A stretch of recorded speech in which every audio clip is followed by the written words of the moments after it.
Hi, I'm Rob Cosman. Welcome to my shop. Dovetails too tight, too loose?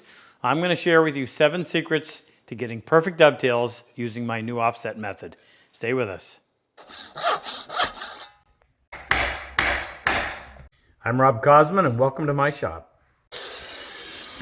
We make it our job to help you take your woodworking to the next level. If you're new to our channel, be sure to subscribe, turn on that notification bell, and don't forget to turn on the notification on your mobile device so you'll know every time we release a new video. Good? All right, back to the bench.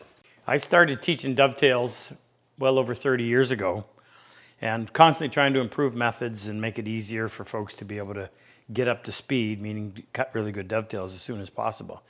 And several years ago, I came up with a method using an offset process, and the result is sometimes as high as 80% of the class will get a dovetail, their first assembled dovetail that'll look just like mine. In fact, I just finished teaching a class, and there's 2 examples. The top one's mine, the bottom one is a student. So it's within anybody's reach, if they really want to do it, to be able to produce that kind of a dovetail within the first day of trying. That may sound crazy, but let me show you. So what this method does is it makes it so you no longer have to guess where to put your saw. And if you're familiar with the traditional way of using a knife to draw or to trace the tails onto the pins, you then have to come in with that saw and decide where, in relation to that knife line, you need to be sawing. Well, a new method eliminates all of that guesswork. You simply set your proper offset of your tailboard over your pin board, and I always use something to hold it in place. You can either use a little rabbit, which puts it right up tight against the second piece, the pin board, or you can use this method where you put several layers of good sticky masking tape, then cut through it, and that too will provide you with a nice good anchor. You have to offset by the thickness of your saw kerf, and I'm going to talk a little more about that. But then once you do that, you're able to go in and go pick the correct side of the tail, and using my dovetail marking knife, put that down in there, and when you drag that through, and it's no harm in dragging it through several times, the more you do, the deeper is the gauge line, or the saw kerf mark that you're going to work with. Now instead of coming in and trying to figure out where do I put my saw, you simply set the saw right in that kerf. It locks it in, and away you go. Perfect dovetail. So I'm going to walk you through and show you some of the mistakes folks make and show you some tips on how to avoid those to get perfect results when you do this. Okay, tip number 1 is knowing how to get the offset perfect. Here's what I mean. Some folks don't fully understand this. I've sawn out my tails, but I have not removed the waist. I'll put this one on so you can see the waist is marked with the slash marks. Now, if I didn't offset it, and I simply put my saw down that kerf, or my dovetail marking knife, it's a little bit easier to handle. If I put that right down there, leaving this flush, remember, when this piece gets cut away, the piece down here has to fill this void. If I were to put the knife blade right in there without offsetting it, this would actually be cutting away part of the pin that's going to take this spot, and it's going to be cutting it away by the thickness of the saw kerf. So what do? Well, you move that top piece over by 1 saw kerf, so now instead of your saw being in the pin, it's right beside the pin, effectively in the waist. So you have to know how much to move it over. Well, the way we do that is take your saw, set it on a good hard surface. I take your marking gauge. Now mine doesn't have any kind of an O-ring in there, so it's free to move. I set it so that it's resting on the saw, not on the plane, but actually on the saw. And I drop that down. When I can hear it drop, I lock it. And now if my saw kerf is 24 thousandths of an inch, which takes into effect the saw plate, which is 20 thou, 2 thou set on this side of the teeth, 2 thou set on that side, for a total of 24. That's 24 thou, and that gives it exactly the amount you need to offset. Now, some folks have a difficult time with that. So I had a student in my class named Shawn, one of our combat wounded vets, and Shawn came up with this concept, and we now call this the Shawn Shim. We modified it a little bit, but what it effectively does, it gives you 4 different settings: 23 thou, 24, 25, 26. My saw is 24 thou, so I take that 24 thou, put it like this, and the offset being 24 thou, when I set this on the side, the top piece hangs over by 24 thou. When I put my board on there and lean it against it, I get that exact setting. And it also allows you to make that joint a little tighter or give it a little bit of room if you want to by adjusting or using one of the other 3 settings. When you set that saw on something to measure the exact setting, just to be sure, instead of putting on something on a piece of wood, like softwood, which could possibly allow those teeth to go into the wood a little bit, I always like to use a nice, firm, flat metal surface. I always use my plane, and I like the fact that you can hear it drop, so you know you're down on the plane. So when you take that setting, it's going to be exact. Okay, next tip, always use the same reference edge, meaning this. I've got to mark the left side of the tails and the right side of the tails. If you adjust from this side for one and then flip it over here to do the other, if there's any discrepancy at all in the width of these 2 pieces, that's going to throw you off. So I always mark from the same side. I use this one to move my tailboard to the left. I flip it around so I now have a gap. Move that over so I can now set my tailboard to the right. And you always want to make sure that these surfaces are square so that the alignment of this is precise and not off on one angle or another. Okay, number 4, and I'm nitpicking a little bit, but all these little pieces will really make it work a whole lot better if you pay attention to them.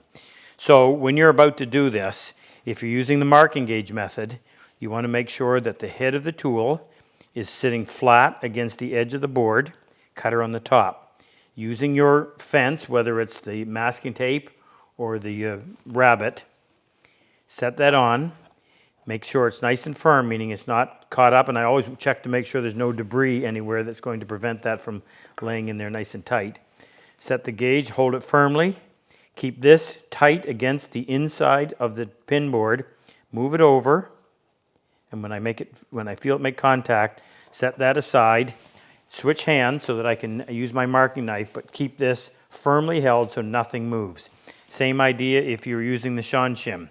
Hold that firmly in place, set your tailboard on, make sure it's in tight, referencing against your rabbet, slide it over till it touches, good contact top and bottom, then remove it. When you're switching hands, I'm always pulling it this way, hold it firmly. I keep my plane as far back as I can, so instead of having it sitting here, which makes it more difficult to put lots of pressure right there, by putting it back there, I find it works a whole lot better. Hold that firmly, pulling it this way while pushing down, and then go in with your knife and make your marks. Okay, now this one is very similar to the last one, however, there's a few little things that you need to pay attention to. It's a little bit more difficult if you're using the marking gauge because now you're going to have to reference the gauge on the end of the cutter. So what I'm doing is I'm making sure that the cutter is sitting below the top of the pin board, and I've got to balance that. You can't let it rock one way or the other. It needs to stay flat on the end of that cutter. And then, same as before, put my tailboard in, pull it towards me so that the shoulder or the rabbet underneath references, and then slide it over. And I've often had it, I felt like, oh, it moved my marking gauge a little bit too much, so I'll go back into place and then carefully move that over so I know everything is exactly lined up the way it should. Same transfer of weight, always pulling toward me and pulling down. Switch with this hand and go ahead and do my cutter. Now, my dovetail marking knife. If you're using the Shawn Shim, similar idea, you just have a lot more surface area. So I find this is really as a game changer. I'm going to put that in place. I've got lots of reference surface. You can even clamp that on if you wanted to, but I find you can do it with one hand just as well. Hold that in place, put the tailboard on, pulling it toward me, so I'm pulling it this way, slide it over until it makes contact. You can see that both surfaces are touching nice and flat, and you're good to go. Make your transfer, hold it firmly, take your knife, go in there and mark the appropriate side.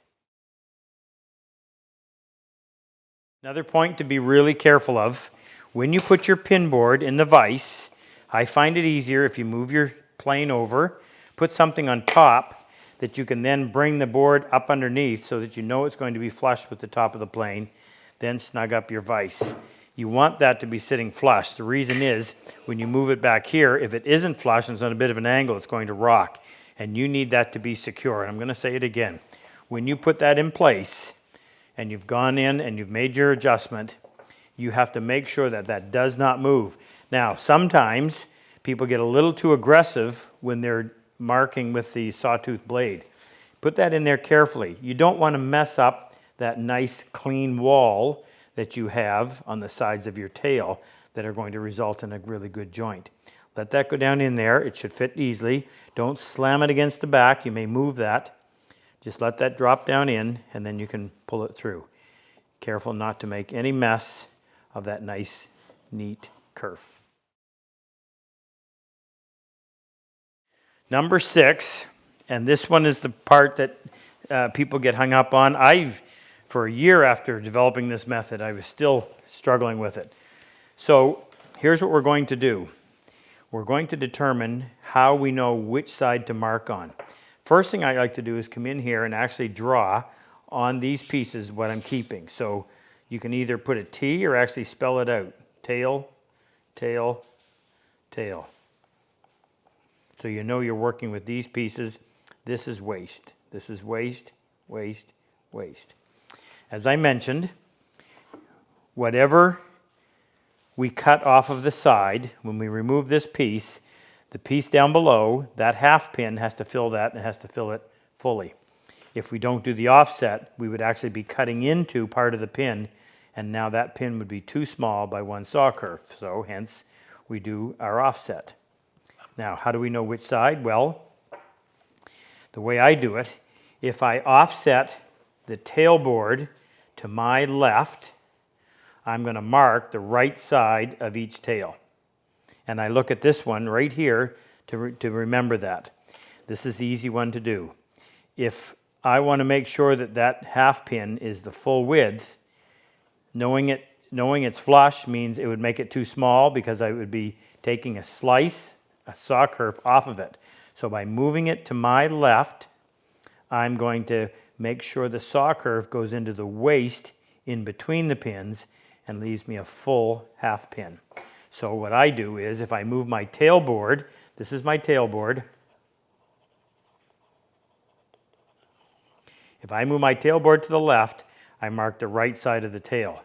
And when I then come in and move my tailboard to my right, over here, then I'm going to go in and I'm going to mark the left side of the individual tails. So tailboard moves to the left, you mark the right side of the tail. Tailboard moves to the right, you mark the left side of the tail. And if you get lost, just think about this one piece right here, this half pin. What do you have to do to that half pin to make sure that it's the full size when this piece gets removed? Hey, if you like this video, we have more. Our newsletter has subscriber-only content, monthly discount on tools, and anything we bring out that's new, subscribers get first crack at it. Click on the link below. Let's get back to work. Okay, last tip, number 7. So we've got our offset. Now we've moved to my right, so we're going to go to the left side of each tail. This is the left side. I already did that one, so I'm going to go over to this one. Now, this is my dovetail marking knife, and that blade is the exact same as my saw kerf, and we recently changed it. We used to have the teeth 15 teeth per inch, but what we found is that sometimes it would break pieces off the pin board. So we went to a much smaller 22 teeth per inch, and it seems to work a lot better. Holding this firmly, and as I mentioned, carefully set that down in there. I try not to keep it on an angle like this. I try to lay it flat. So when you pull it through or drag it through, it doesn't have a tendency to pick pieces out. The last thing you want is to lose a piece of that material that is supposed to fill that little void right there. And I find also that if you go through and make several light passes, it takes a little bit longer, but the end result will be worth it. Lay that down, hold it level with the top of the pin board, drag it through. Now, if you've done that 4 or 5 times, when it comes time to sawing, your saw will go right in there, and there's no way you're going to move to the left or the right. That saw is going to start cutting exactly where you want it. That's how you get perfect dovetails using my offset method, and a big kudos to Shawn. Great tool. If you enjoy my method of work and like my style of teaching, click on any one of these videos to help take your woodworking to the next level.